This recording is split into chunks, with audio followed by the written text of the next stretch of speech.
Greetings, ladies and gentlefish, and welcome to this review of the Tier 8 Soviet tank destroyer, the infamous ISU-152. Historically, this was simply a development of the SU-152, which in and of itself was designed as a armoured self-propelled gun slash tank destroyer, given a 152mm howitzer to clear out fortifications and rubble in the way and things like that. And the ISU was simply a development of that. And then you got the Object 704, which was a further development of the ISU. This thing was actually, despite having served in the Second World War, this thing was actually in service with the Russian military into the 70s. So this thing actually lasted quite a long time.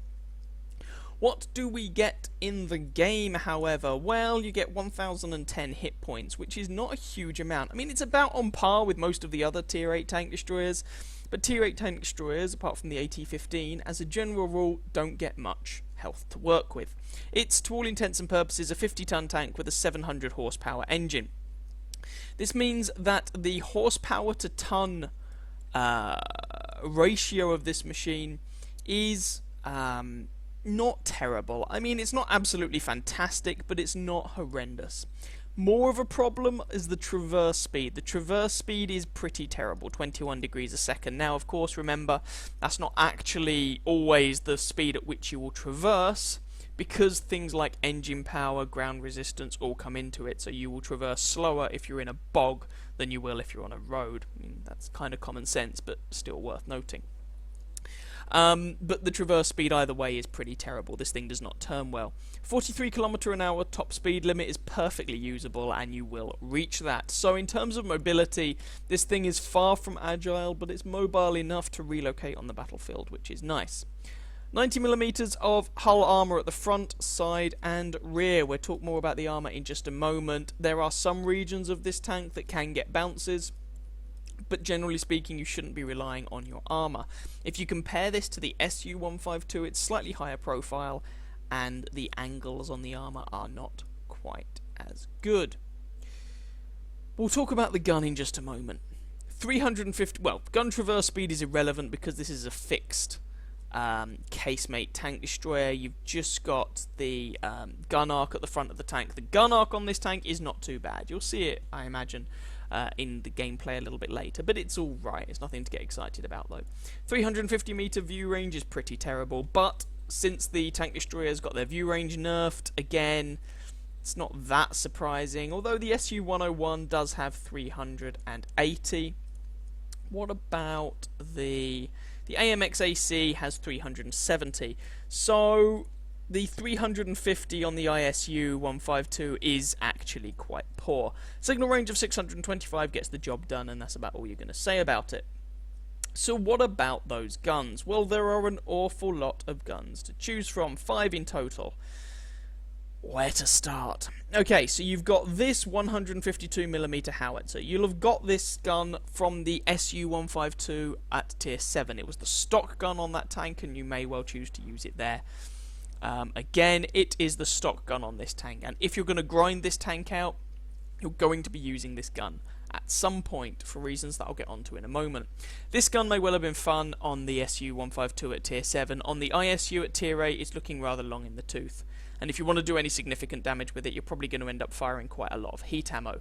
But this thing is really only a grinding gun in order to get something better.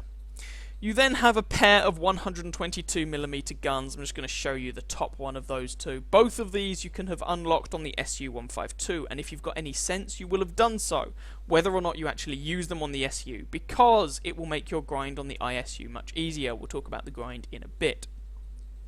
But these are your standard Soviet 122mm guns with 175 average penetration, 390 alpha damage, dodgy accuracy, dodgy aim time. In this case, though, an excellent rate of fire. So your DPM is great, but that's not much consolation because you won't be able to penetrate a great deal of much with these. I do not recommend using either of these guns, which is why you're going to spend a long time using the stock howitzer. You then have the BL-9S gun that you never ever see anybody using on this tank. It's not a bad gun, but there's very little point in unlocking it. I will come back to this when I mention the grind in a moment, and you'll see what I mean. But essentially, there isn't really any point bothering with this tank, with this gun on this tank, which seems a little bit of a shame. It's because it's not a bad gun, it's just not the one you want to be using. The moneymaker is, of course, the infamous BL-10 152mm gun. Now, when you look at the guns that are mounted on other Tier 8 tank destroyers, a lot of them get Tier 10 guns, as the BL-10 is a Tier 10 gun. But not all of them, though. The ones I actually have don't. So, bad examples. But things like the Jagdpanther II, the Ferdinand, the Charioteer, you know, these things all get Tier 10 guns. But the Charioteer gets a Tier 10 medium gun on a Tier 8 tank destroyer. The Ferdinand and the Jagdpanther II both get Tier 10 heavy tank guns on a Tier 8 tank destroyer. The BL-10 is a Tier 10 tank destroyer gun on a Tier 10 tank destroyer. This thing would not be out of place on a Tier 10 TD. You get a 3.41 rate of fire, rounds per minute, which is not very good, but it is actually quite good for a gun of this caliber. Get onto that in a second. 286mm of penetration with armor piercing. Holy mother of God. This thing is almost point and click. Well, a lot of the time, if you bounce on a target, it's not because your penetration wasn't sufficient, it's because the angle was bad and you could have all the penetration in the world and it would still bounce. 750 alpha damage. That will one-shot tanks 2 tiers below you. That will two-shot tanks of the same tier. That's a monstrous amount. And it means that when you actually combine the rate of fire and the alpha damage on this gun, it actually has a very respectable DPM for a Tier 8 tank destroyer, as well as having joint highest alpha damage for the tier. In fact, off the top of my head, the only TDs I can think of that beat this for DPM at the tier are the AT-15, and that gets a 230 alpha damage gun. The T-28, and that's generally reviled as just a terrible travesty of a machine, although I've not played it yet, so I will reserve my judgment for when I have. And yeah, the SU-101, which gets absolutely monstrous DPM for the tier. It's the highest DPM, I believe, on any Tier 8 TD. It's hilarious. So I think the ISU sitting there in 4th place on DPM, higher than the AMX AC-48, the Ferdinand, the Jagdpanther II, tanks like that you'd think would have higher DPM because they have lower alpha damage. Nope, BL-10, 750 alpha damage, and decent DPM. Dispersion at 100 meters, 0.41 is bad, but let's be honest, it's not as bad as some of the guns you've gone through when you've played your Soviet tanks. I mean, if you've driven around in a KV-85 with the 122mm gun, it's not as bad as that. 3.4 second aim time is quite bad. It does take the gun quite a long time to aim, but this is definitely the moneymaker gun on this tank, and it's definitely the gun you want to be using. If you decide that you're going to fire any APCR ammo at this tank, you get 329mm of penetration. You don't need it. You can see I don't even have any loaded. The 286 with your armor piercing works absolutely fine. To give you an idea of how much that is, that will fairly reliably go through a hull-down Jagdtiger's superstructure. It's a lot of penetration. If you find the odd target against whom high explosive is going to be useful, that alpha damage goes up to 950 and you get 90 pen to go along with that, which is very respectable, although I must admit, with 750 alpha damage on your AP rounds, I don't actually find you end up using HE all that much. Anyway, consumables, I've got your standard consumables. You could possibly drop out the fire extinguisher for either Lend-Lease oil to make you go a bit faster, or extra combat rations just to generally improve the machine, but I wouldn't switch out either the repair kit or the first aid kit, unless you were switching them out to their large versions. Equipment. I would recommend, firstly, a gun rammer. And then, kind of depends how you think you're going to use this machine. If you envisage using it more as a traditional tank destroyer, binos, camo net. Traditional tank destroyer equipment. If you think you might want to be a bit more aggressive with this, then you might want to go with events and an enhanced gun laying drive, your other two options. If you want to mix and match, and mostly you probably want to mix and match, then you might go for some combination of those equipment choices. But I would definitely recommend a gun rammer. And the problem with an enhanced gun laying drive is that vertical stabilizer is miles better, but you can't mount a vertical stabilizer on this thing because it's a TD, so it's a bit awkward. But leave the equipment a little bit up to you. I don't think any of the others are really worth considering. Crew skills, there's not going to be anything surprising here. 6th sense on your commander. Crew skills on everyone else. Repairs or camo? Which is it? Oh, I don't know. You can start really arguing the point one way or the other. Once you get to tier 9 and you get a lot more health, I would definitely say repairs should be your priority over camo. Here, where you're don't have that health pool, I'd probably still say repairs just over camouflage, but it's going to come down a little bit to your personal preference.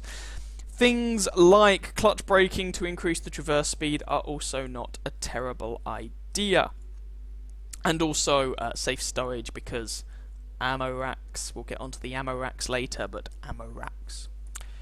Anyway, what about the grind on this thing then? Well, there is one hell of a grind associated with this tank. So, Soviet tank destroyer line. There are a number of ways of getting onto it. You can either go up via the low-tier Soviet tank destroyers. Tiers 2, 3, 4, the AT-1, Su-76M, and Su-85B. These are all pretty decent machines.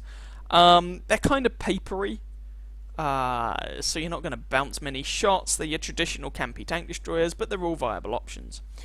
And then you get to the Su-85 at tier 5, get onto that in a moment. Alternatively, you go through either the T-60, T-70, T-80, which are all pretty decent light tanks. They don't get scout matchmaking, so you don't have to worry about that, but they're pretty decent light tanks. BT-2, BT-7, A-20, again, pretty decent light tanks, and the A-20 I don't believe gets scout matchmaking anymore. The A-20 is often considered a bit lackluster, but certainly the BT-2 and the BT-7 are quick and fun. Or the T-26, T-46, T-50. T-50 does get scout matchmaking, so you might want to avoid that. But all of these routes go through the T-34, which I've already done a review on, and is one of those linchpin points in the Soviet tank destroyer line. Sorry, in the Soviet tech tree, everything goes to the T-34 pretty much. And then you can go to the Su-85. Whichever route you choose, the Su-85 is a pretty decent tier 5 tank destroyer. You've got enough armour to bounce the odd shot here or there, a decent gun, good enough mobility. It's just very short-sighted, you know, it can't really see a very great distance. Then you get the Su-100 at tier 6, which is an Su-85 with a bit more armour and a bigger gun, but a tier higher. Again, it's a pretty decent machine. I wasn't a massive fan of it, but it's pretty decent. Then you get up to the ISU-152, which is a TD with a massive derp gun, or hilarious DPM with the 122mm guns. Again, not really my cup of tea, but some people like it. And all of these guns are used on the ISU-152, so if you go through the Su-152, well, you will have to get to this thing, but I do recommend grinding out these 122mm guns, even if you have no intention of using them, because when you get to the ISU, you have to grind them out anyway. Now, ISU. If you've got any common sense when you get here, you will already have these two 122mm guns unlocked, but you won't use them because they're terrible on this tank. You'll be using the howitzer. Radios, you'll probably already have unlocked. Do you get these on the Su-152? Yes, you do. You get these already, so you'll already have those unlocked. Engine, if you've gone down the Soviet heavy tanks, at least as far as the IS, you might have this engine unlocked already. If not, then you won't. So you might have to unlock the engine. You don't actually have to unlock either of these two guns, the BL-9S or the BL-10, in order to get to the Object 704, but, and I have seen a stock Object 704 using this stubby little howitzer, but if you do that, you are an idiot. Because you are missing out the whole point of these tank destroyers, which is this 152mm gun that you will then have to grind out at tier 9. Don't do that to yourself. Grind it out at tier 8. And this is the money maker. You want to use this gun. It is not cheap. It is, why am I doing that? It is 63,500 experience and 320,000 credits. It takes a while. But this is the money maker gun for this tank. This is the BL9 I mentioned earlier on. I can't honestly recommend you unlock it. Why? Well, I got the BL9 first. The BL9 is a perfectly good gun to use. The problem is, it's not as good as the BL-10, and it adds an additional 44,000 experience to your grind. So I really can't recommend this gun. Just get yourself the BL-10 and then unlock the Object 704, basically. That would be my advice for the grind on this thing. But do unlock this gun. Don't be an idiot. One final thing to mention before we move on with this tank: gun depression. It gets 6 degrees, which is actually not terrible. It's not as bad as I was expecting this machine to get. It's usable. I mean, it's not really a strength on the tank, but it's enough that it doesn't really count as a weakness either. So, there we go. Waffled on quite long enough. Let's go and have a look at the armour and all that jazz. So let's take a look at module locations. What do we have? Well, essentially from the front, you've got the driver sitting here next to the gun. Now that means that because you've got this big fat gun mantlet on the ISU, people will tend to shoot it to, as you look at the front of the tank, this right hand side of the gun, and of course that has a very good chance of nailing your driver, along with other crew members, but specifically the driver who is sitting here in the front.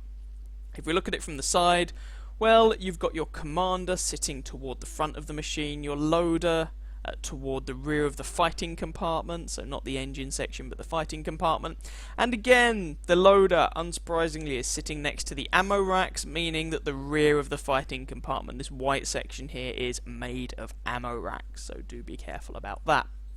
Rear of the tank, the only thing to really note here is that you've got the engine, but that shouldn't come as a great surprise. If someone's got your bum, you're probably screwed.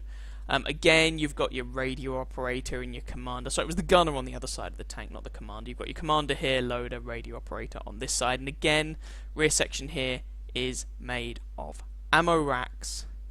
And just to take a look at the top, there's nothing really special to see. So the notable part of this is clearly all your crew are hemmed into that fighting compartment, the sides of which are ammo rack central, so do be a little careful about that.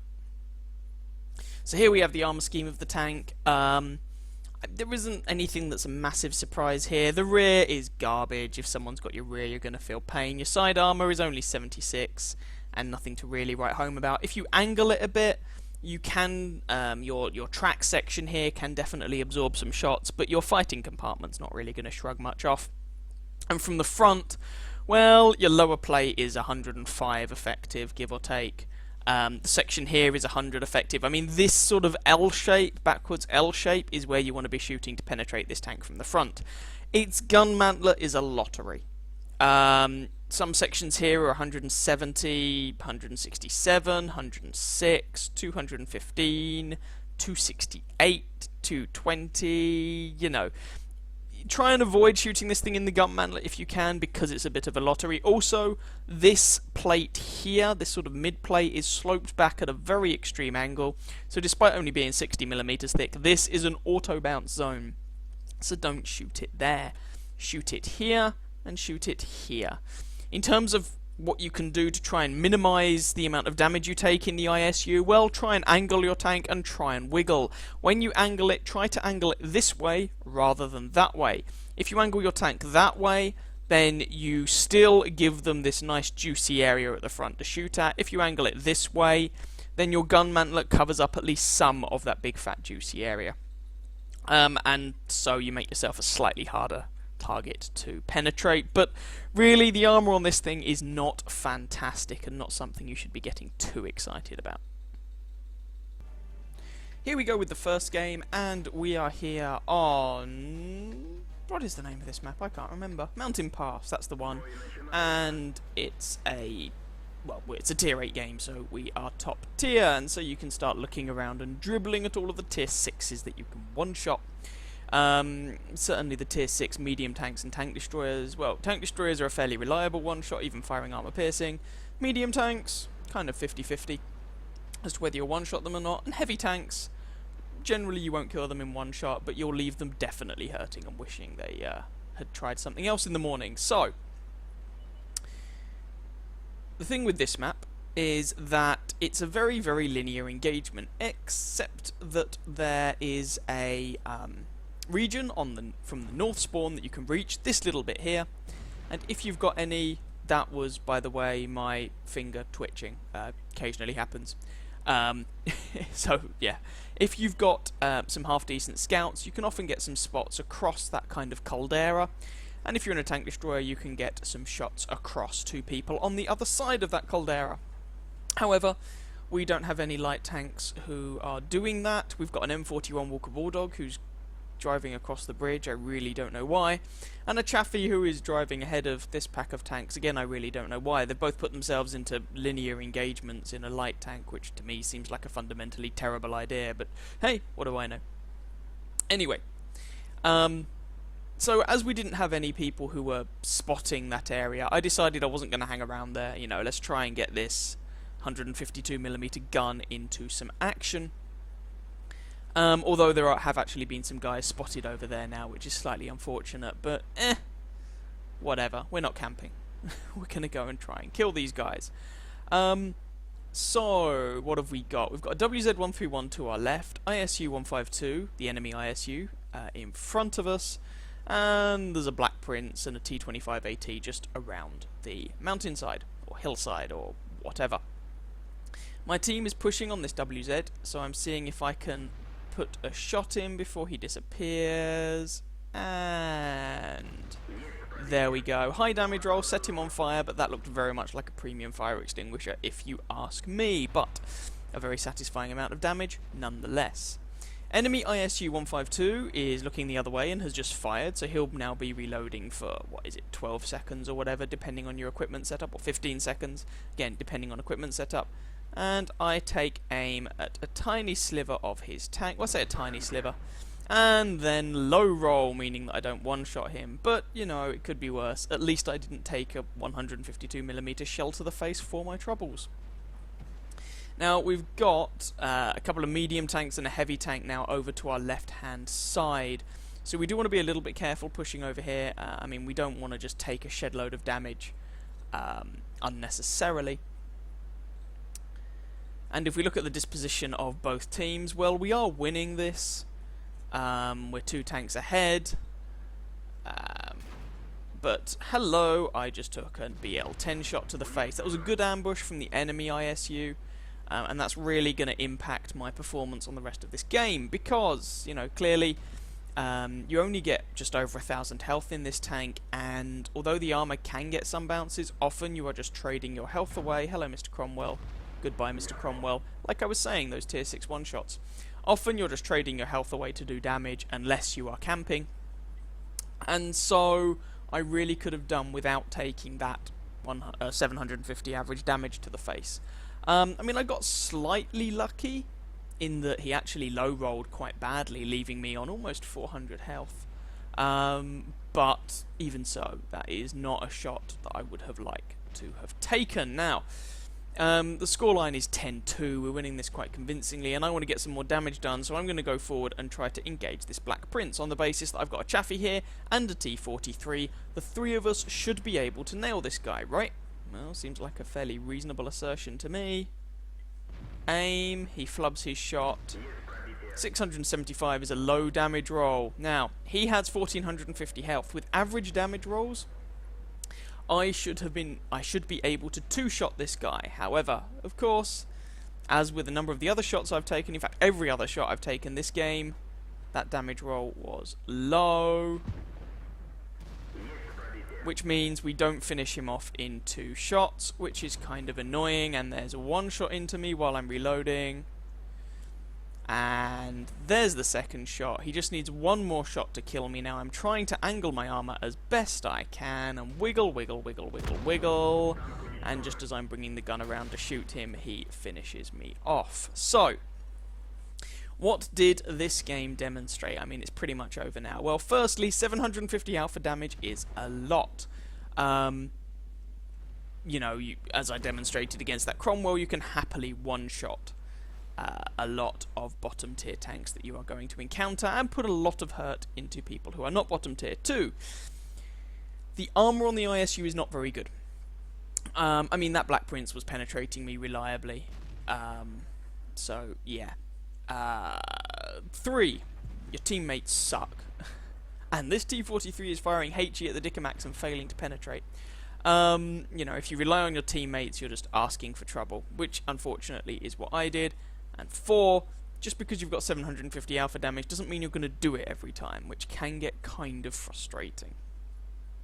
Tier 8 tank destroyers not got an awful lot of health. When you jump up to tier 9, you notice that the health pool rises significantly. The Object 704 has something like 1600 health compared to the much lower health pool of the ISU-152.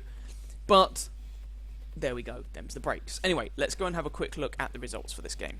I'm not going to bother watching it to the end because there's an enemy Jagdtiger. Surprise, surprise, he dies. So we got a second class mastery, fire for effect, and we actually picked up a high caliber award for that game, which I was not expecting at all. Although I say that, we actually did a respectable amount of damage, it would appear. Fair enough. 3,514 damage, 2 kills, 949 base experience, and of course that high caliber award. The enemy team didn't really put up a particularly strong fight. The Jagdtiger did over 2,000 damage, the Black Prince did over 1,000. Everything else, pretty uninspiring. We fired 7 shots, of which 6 hit, and all of the ones that hit penetrated for that damage count. We received 6 hits, of which 4 penetrated and 2 did not, bouncing a total of 270 damage with our armour. What does 270 damage equate to? Well, that sounds to me awfully like 135 average damage shots, which would have been that Cromwell. So a bottom tier medium tank bounced off us.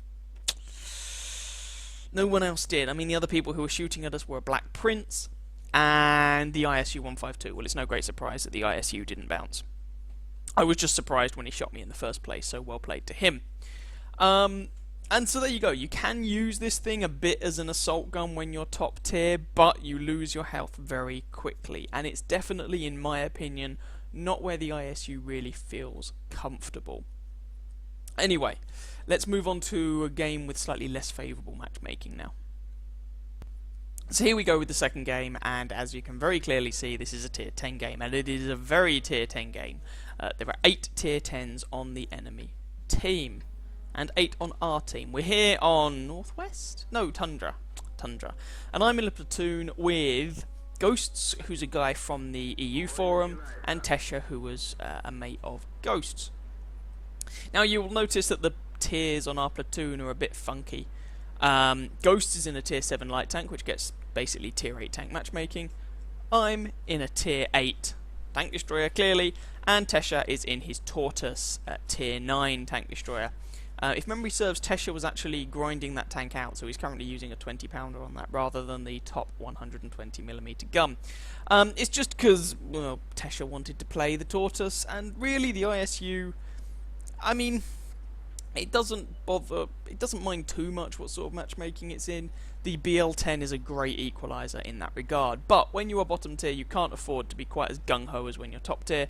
So you certainly can't do some of the stuff that I did in the previous game, i.e. kind of driving forwards and one-shotting people and all of that jazz. You are restricted much more to a kind of traditional campy tank destroyer kind of role. So, we have got an IS-7 who is moving into the Valley of Death. A lot of maps have a Valley of Death. And because this is clearly the weaker side, I came over to try and give him a bit of supporting fire, but it doesn't really look like the enemy team have loaded this side of the map particularly much. You can see there's an awful lot of enemy tanks up on the hill, and yeah, I'm switching flanks to try and give that guy some support, or to try and give the hill some support, sorry. But of course, just as I do, there's an IS-4 and an E-100 who our IS-7 is now engaged with, and engaged alone, and there's also an enemy Object 704 who has just driven straight across the bridge in the middle of the map, because why not? Ghosts has run into him. M41 Walker Bulldog, Object 704, well, it's not a foregone conclusion, it depends very much upon what sort of engagement they're going to get into, and the RU is also moving over there to aid Ghosts. So, but switching back to us for a moment. So yeah, that hill. Now, I was trying to come over here to give some supporting fire to the guys on the hill, as I said, on the basis that there's a shed ton of people over here. and so, you know, they probably need the BL-10. And this tank is fast enough to relocate. I mean, it's not agile by any stretch of the imagination, but the top speed is good enough, and it accelerates up to that top speed quickly enough that you can definitely afford to relocate. But I haven't done a single point of damage yet, and both Ghosts and Tesha have kills, and that's a Leopard. 863 damage roll, yes please. Very nice indeed. And that Leopard is going to be feeling decidedly more cautious now, I would imagine. Unfortunately, we only have an IS-4 and a T-57 remaining over here. Our Batchat and Tesha in the Tortoise have pushed through along the sort of riverside.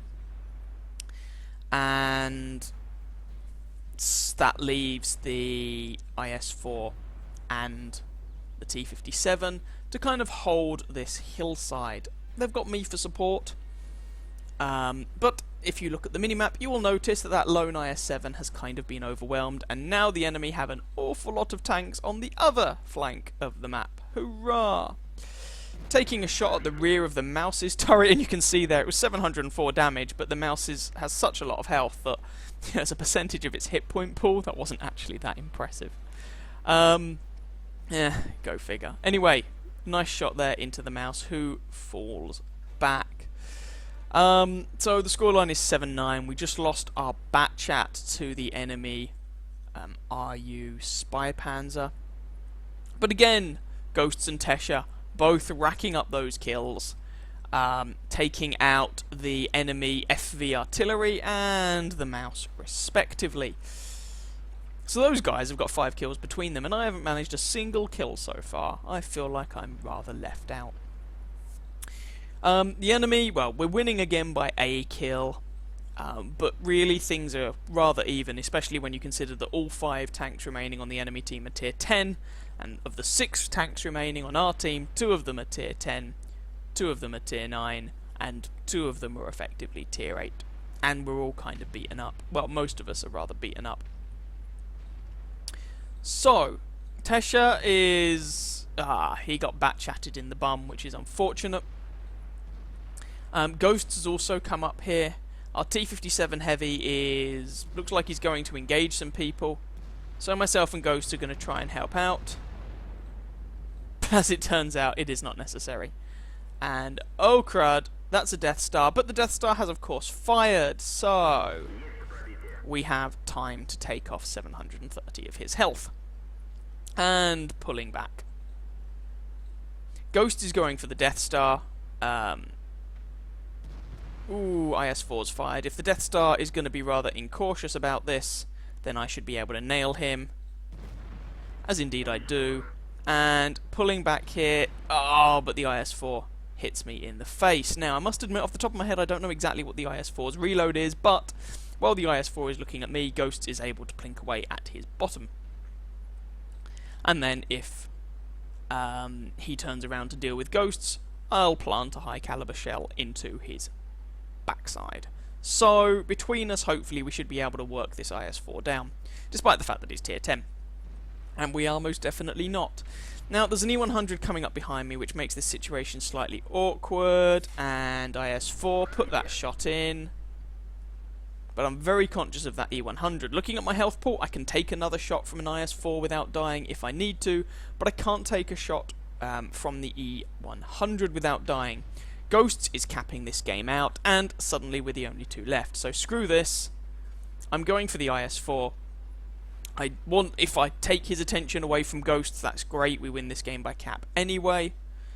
But I cannot take a hit from the 15cm gun on that E-100. Take that shot as a snapshot because it's going to take me time to catch up with the IS-4 anyway, and I thought, why not? I might as well. And now, Ghosts and the IS-4 are just going to play Ring a Ring of Roses around the rock in the centre of the cap circle.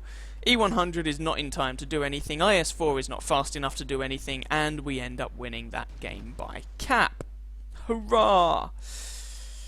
So there we go, again, playing a more traditional tank destroyer role, sniping people from afar, shooting people when they're distracted, but that doesn't mean that you spend all game sitting at the back of the map camping.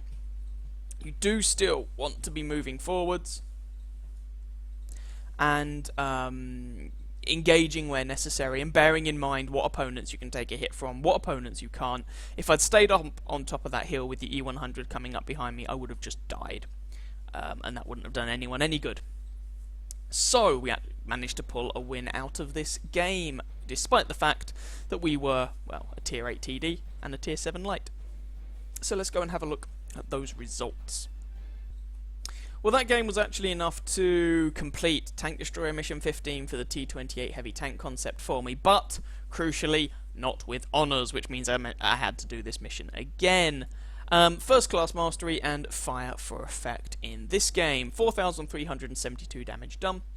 1 kill, 1,187 experience. Ghost and Tesha also did well in that game, and the T-57 on our team got over 5,000 damage, so well done to him, and massive commiserations to The Death, which is a great name, the enemy ISU-152, who picked up 3.8k damage in a tier 10 game in his little light tank. Very well done to him indeed. Anyway, 4,372 damage done is rather a nice result. 7 shots fired, 6 hits, 6 pens, which I think is the same as we had in the last game, despite the fact this was a tier 10 game.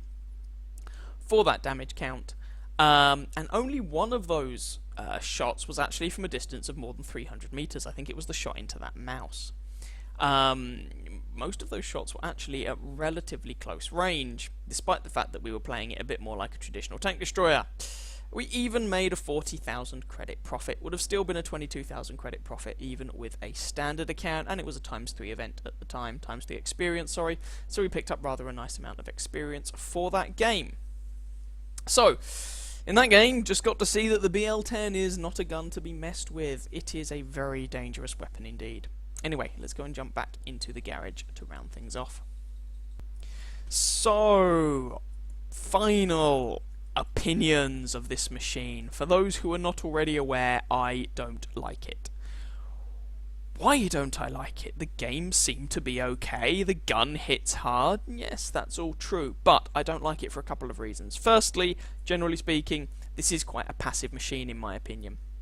Sure, you can play it aggressively. I showed you a game where I played it a bit more aggressively, and I know there are people out there who play their ISU very aggressively and they seem to do well in it, but for your typical World of Tanks player, I think you're going to struggle to play this thing aggressively, because most of the time people, as soon as they see this thing, all turn to look at it, shoot it, and kill it.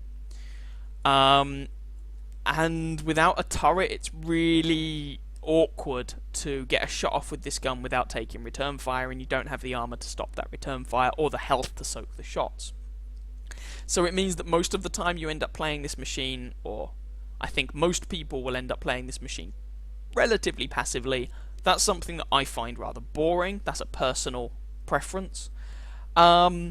The other reason I don't like it is, well, the other two reasons are the traverse speed, making you very vulnerable in close assault, which again comes back to the playing it passively thing, and the gun. The problem with this gun, and people will tell you it has a mind of its own, because some games it works and some games it just doesn't. I have yet to have that really special game where it just worked and zoomed in like a laser sight on everything that I've heard people talk about. I find this gun very unreliable. It spends an awful lot of its time bouncing off funky angles. The shot that springs to mind as I describe this was a shot at the rear of a Lerva. It was from a distance of something like 200 or 300 meters. Rear of a Lerva. Prime, plump German booty, and it bounced. And that was just because I hit part of the hull at a funky angle. And then your 286mm of penetration aren't worth diddly. So I'm not a fan of this machine. It just doesn't, it's not, for me it's not reliable. It doesn't do what I want it to do when I want it to do it, if that makes sense. But your mileage may differ. A lot of people really like this tank. They just love it for that, you know, large caliber gun. And that's fine. Go and play it for that. That's not a problem. But it's not my cup of tea. What would make it my cup of tea? Well, so here's the thing. Imagine for a moment that you remove the BL-10 from this tank. You will get the BL-10 later, at tier 9 on the Object 704. Or that maybe you didn't remove it, but you made the BL-10 worse on this tank or something. and that you buffed the BL9 and gave this thing better mobility or something like that, base this tank around the BL9 122mm gun, I think that could become a very interesting machine. But in its current version, you don't want to use the BL9, you want to use the BL10, and I find that quite frustrating to play. So I guess the way that would entice me to play this tank, making the BL9 a viable gun and nerfing the BL10 effectively, would probably turn a lot of people off of it, and I totally understand that. There's one last thing. I don't think a tier 8 tank destroyer should have 750 alpha damage. I don't think you should be able to one-shot a tank 2 tiers below you from, reliably. I don't like that. I don't think it's very good for the game, but there we go. That's just my opinion. So I think the BL10 works, but I think it works as a tank, as a gun on a tier 9 tank destroyer, not a tier 8 tank destroyer. I think that's too big a gun to have on a tier 8 TD, personally. Yeah, that's just my opinion though. Your mileage may vary, and if you enjoy the tank, all power to you, go and play it. Anyway, I hope you guys enjoyed that review, possibly even found it vaguely informative. If you did, please feel free to catch some of my other videos and or subscribe to my channel, and I wish you very happy hunting on that battlefield. Ciao, ciao.